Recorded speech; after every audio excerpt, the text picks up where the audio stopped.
C'est parti pour les Market Movers, les 3 valeurs à suivre pour la journée. Elles sont présentées ce matin par Bernard Prats-Desclos, fondateur du site EWinvest. Bonjour Bernard.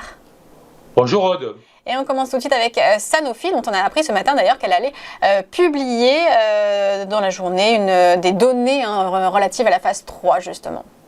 Ouais, tout à fait. Et puis en fait, on a eu en fin de semaine une excellente nouvelle, si je puis dire, c'est-à-dire que on a donc Moderna qui a annoncé que son vaccin à ARN messager n'avait pas le succès qui était en fait attendu, et comme on sait très bien que Sanofi est le leader mondial sur le vaccin pour en fait la grippe, pour la grippe.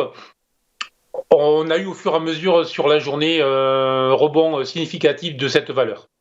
Mais sur le plan technique, c'est une valeur qui connaît une phase de trading range depuis un certain nombre de mois, une latéralisation entre un niveau support qui est situé au-dessus des 81 € et une zone résistance qui est située sous les 91 €.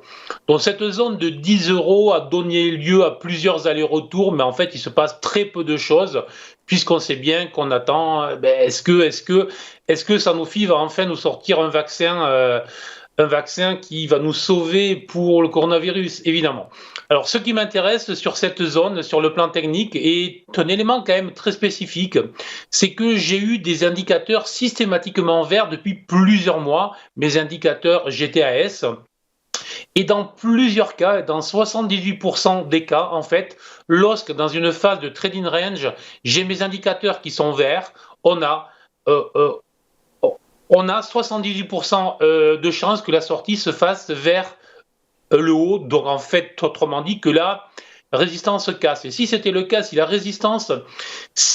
91 € venaient à céder dans les prochaines séances, typiquement, on aurait un objectif graphique sur les 101, 102 €.